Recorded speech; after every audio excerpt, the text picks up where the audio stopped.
අද අපි මේ ලෙසන් එකෙන් කතා කරන්න බලාපොරොත්තු වෙන්නේ මල ගෙදරකදී භාවිතා කරන වචන කීපයක් පිළිබඳව.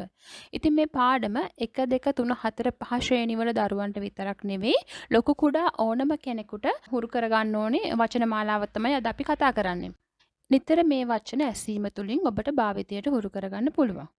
එහෙනම් දැන් අපි පාඩමට යමු. grave සොහොන,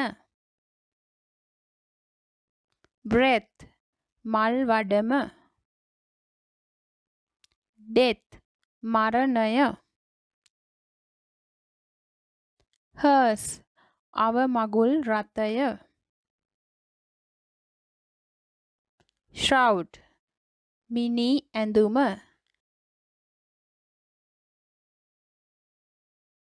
fire දර සෑය, windshield පාංශු කූලය,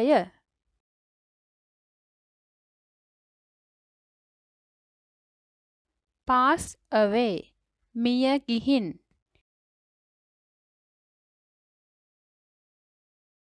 accident death හදිසි අනතුරු මරණය,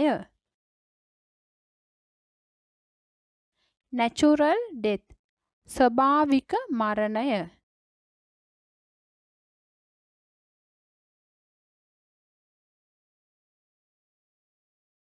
tragic death ඛේදවාචක මරණය,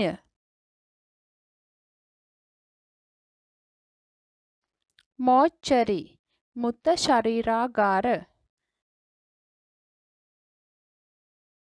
graveyard කනත්ත,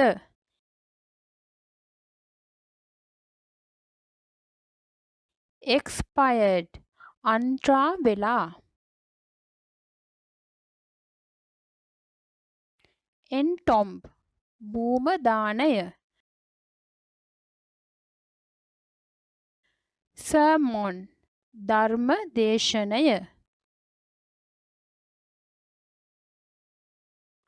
crematorium ආදාහනාගාරය, untimely death අකල් මරණය, autopsy මරණ පරීක්ෂණය, cremate ආදාහනය කරනවා,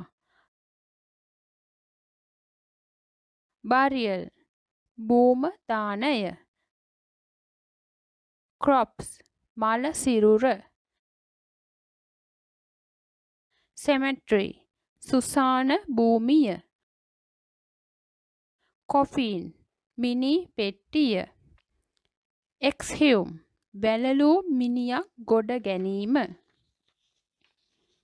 death body මල සිරුර, postmortem examination පශ්චාත් මරණ පරීක්ෂණය, tombstone සොහොන් කොත, periwinkle සොහොන් මල්, memento ස්මාරකය, last rites අවසන් චාරිත්‍ර,